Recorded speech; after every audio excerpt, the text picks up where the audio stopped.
Welcome, everyone.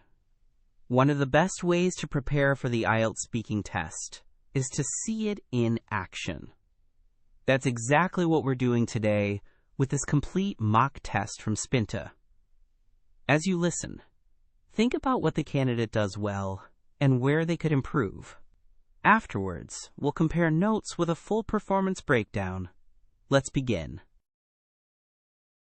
Good morning. My name is Michael. Can you tell me your full name, please? Good morning. My name is Sara Ahmad. You can call me Sara only. Thank you. Where are you from? I am from a small city near the coast.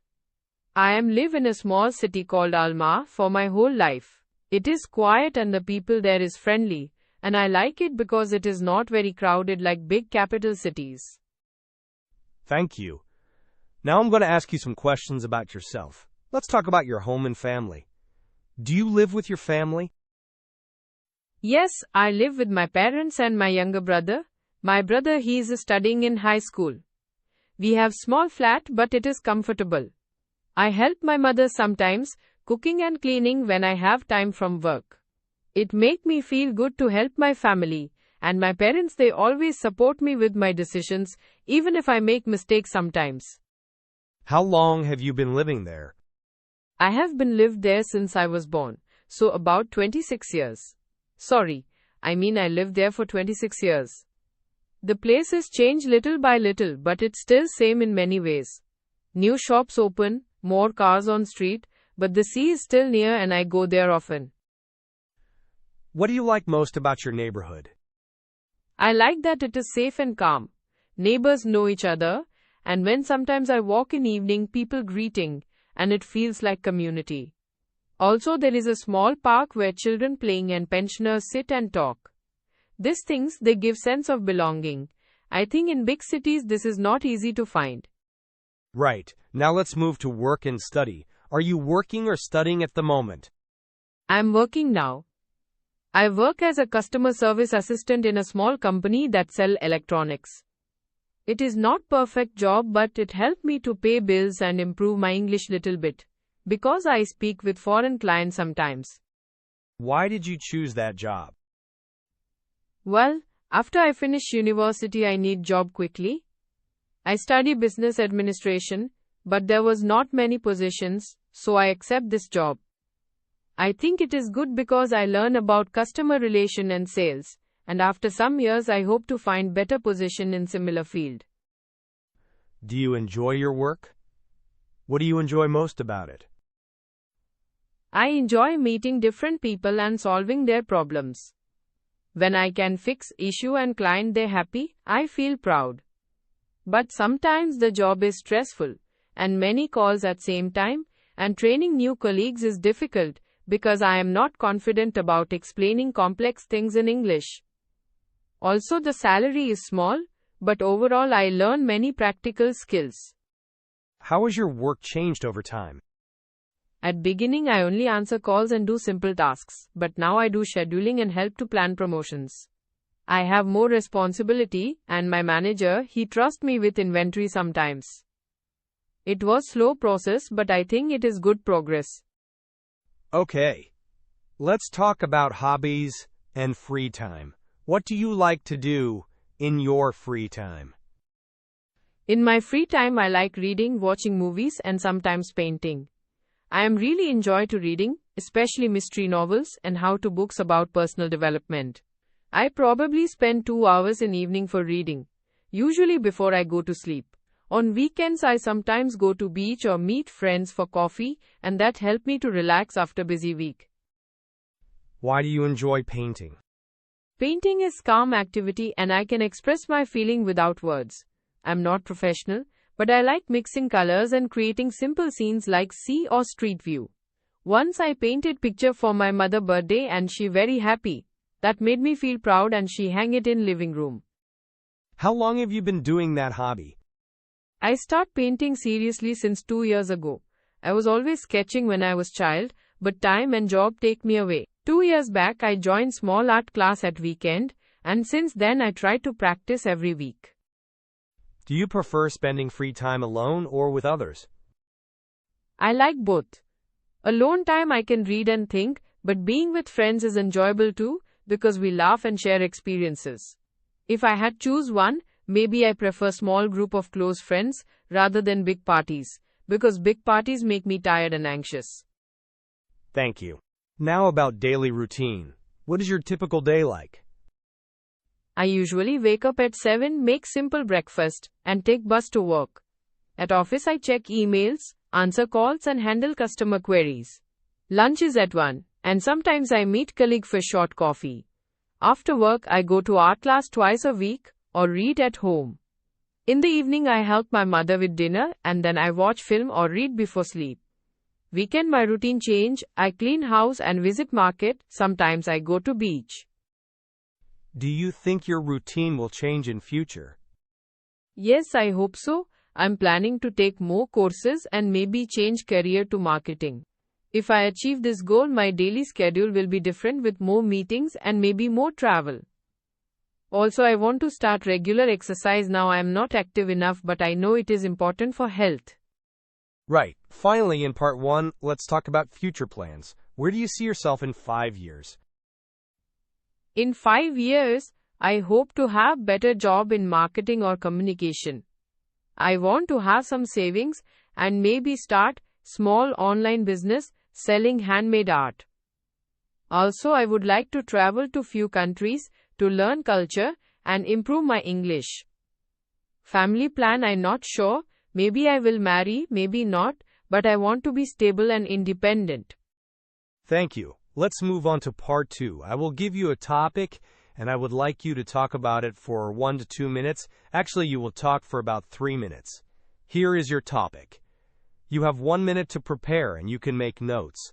Please begin when you are ready. Describe a time when you helped someone. You should say who you helped, why you helped, how you helped, and explain how you felt about helping that person. Okay, I'm ready. I will talk about time I helped my neighbor last year. Her name is Mrs. Karim. She's elderly lady live next door. One rainy night, her electricity was out and she called me because she was scared and she live alone. I go to her house with torch and help to check the fuse box. I am not electrician, but I had small knowledge from my father who do repair work. I removed the cover and I saw water in box, so I do dry with cloth and wait some time, then I reconnect small switch. After that I help to bring candles and prepare hot tea for her.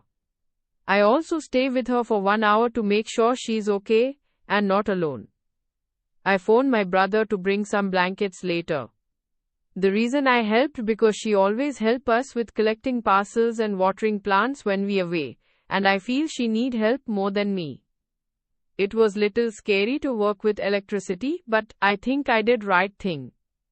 After this she invite me for dinner and she keep thanking me many times. I felt proud and happy because she's safe and I could make difference. Later I buy small lamp for her to avoid future problem and I teach her how to use it. The experience make me realize importance of neighbor relation and being ready to help when someone in need. Is that enough? You mentioned you were scared. Tell me more about how you managed your fear and why you decided to stay with her. Yes, I was scared, because electricity and water together is dangerous. But I think later, if I not stay, she maybe feel more alone, and maybe she make wrong moves. I try to be calm and think step by step. I remember training from work about safety, and I use glove and torch, and do not touch bare wires. Also I call my neighbor who is male, and he come after 10 minutes to assist. Staying with her also give her comfort, and she stopped shaking. I feel good because I could help, and it was not big thing but it matter for her. Right. How did this experience change your view about helping others? It changed me in positive way. I become more willing to offer help, even if I think I'm not professional. Sometimes small act like bringing warm tea or calling relative can make big difference. After that I start volunteering in small community group that help elderly with groceries. I realize helping others not only for their benefit but also it make me feel useful and connected. Okay, now part 3. We will talk about helping people in society more generally. Here are some questions. Why do people help each other in communities? I think people help each other because of social bond and empathy. When we live in community, there is feeling of responsibility and sometimes cultural expectation to assist older or weaker people. Also, religion and upbringing teach many people to be generous. Another reason is mutual benefit. When people help others, they expect support back in future. In small cities like mine, this behavior is strong because everyone know each other and staying good relation is important. Do you think this has changed compared to the past? Yes, I think it changed a little. In past, neighbors were more close and spent time together. Now, with busy life and technology, people sometimes are more isolated. But technology also make help easier because you can organize volunteers online and deliver help quickly. So there is both loss and gain. In my town, older people still keep tradition of helping, but younger generation sometimes they are busy with work and social media. What kinds of help are most needed in your country now? I think healthcare and education support are most needed. Many rural areas lack access to good hospitals and qualified teachers. Also, help with unemployment is big issue because many graduates cannot find suitable job. Volunteers and NGOs try to fill gap, but government need to invest more. Another needed kind is mental health support. People often ignore psychological problems. How effective are charities and volunteers in solving these problems? Charities and volunteers they help a lot in short term and give relief, but sometimes their effect is limited because of funding and scale. Volunteers can do good projects like mobile clinics or tutoring, but without long-term plan and cooperation with authorities, these efforts may not sustainable. However, they bring awareness and sometimes press government to act, so they still important. Do you think schools should teach children to help others? Yes, definitely. Schools can include community service and teaching empathy as part of curriculum. If children learn early to volunteer, they grow up with habit of helping and respect. Practical projects like cleaning park or visiting elderly home can be good. Also, teaching problem solving and teamwork help children to be ready to support others in real situations. Why might some people be unwilling to help? Some people are unwilling because of fear, time pressure or distrust. For example, if someone had bad experience with scam charities, they will be cautious. Others are busy or feel their help will not change much. Cultural differences also influence. In some places, people prefer private family help rather than public involvement. Money problems and personal stress also reduce willingness to assist. How can governments encourage citizens to volunteer more? Governments can give incentives like small tax breaks, recognition awards, or free training for volunteers. They can create easy platforms to register and find projects and support NGOs with funding and coordination. Importantly, showing the impact of volunteering through media and success stories can motivate people. Schools and workplaces can also offer volunteering days, which make participation easier. Do you think volunteering has personal benefits? Yes, volunteering have many personal benefits. It builds skills like communication, leadership and organization. Also, it expands social network and sometimes lead to job opportunities. On emotional level, it increases happiness and sense of purpose. For me, after I started helping neighbors, I feel more confident and less lonely. Some people say technology makes people less likely to help others face to face. Do you agree? Partly agree. Technology sometimes reduces face-to-face contact because people choose online interaction and order services instead of asking neighbors. But technology also helps organizing help and connecting volunteers quickly. For example, during floods, social media can coordinate rescue and donations better than old methods. So it depends how technology is used. What do you think is the future of community help in cities? I think community help in cities will change to be more organized and digital, with neighborhood apps and local groups coordinate tasks. But there is risk of losing personal touch. I hope cities will balance efficiency with personal relationship by creating local hubs and spaces for people to meet and collaborate. Urban planning that includes communal areas can support this. Thank you. That is the end of the speaking test. Do you have any final questions? No, thank you. It was good practice. I hope my answers are clear enough. The candidate demonstrated Band 5.5 level performance. Notable grammatical errors included saying I am live in a small city when it should be I live in a small city, and I have been lived there since I was born when it should be I have lived there since I was born. The candidate also used a phrase, she always helps us with collecting parcels, which should be, she always helps us with collecting parcels. These errors appeared frequently across the test and were mixed with self-corrections. They did not make the message impossible to understand, but they did interrupt fluency. Fluency assessment. The candidate showed regular hesitations, filler words like and well, and occasional long pauses and self-corrections, such as, sorry, I lived there for 26 years. Vocabulary evaluation. The range was limited and sometimes imprecise, with repeated words like help and important instead of more varied synonyms. There were also some incorrect collocations, for example saying, I am really enjoy to reading rather than I really enjoy reading. Grammatical analysis. Strengths included ability to produce connected discourse and use of basic sentence forms to relate past and present events.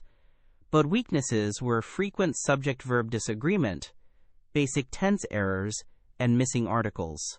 Band score justification. This performance fits Band 5.5 because the candidate can communicate on familiar topics and provide extended responses, but frequent basic errors in grammar and limited vocabulary reduce accuracy and limit precision. What prevented a higher score? Systematic grammatical inaccuracies, limited lexical range, and uneven fluency prevented reaching Band 6. To reach the next band, the candidate should reduce basic grammar mistakes, work on subject-verb agreement and correct past tense forms, expand vocabulary and collocations for variety and accuracy, and practice speaking to reduce long hesitations and increase cohesion. Thank you for practicing with this IELTS speaking mock test. Visit Spinta for more comprehensive mock tests and personalized feedback to boost your IELTS score.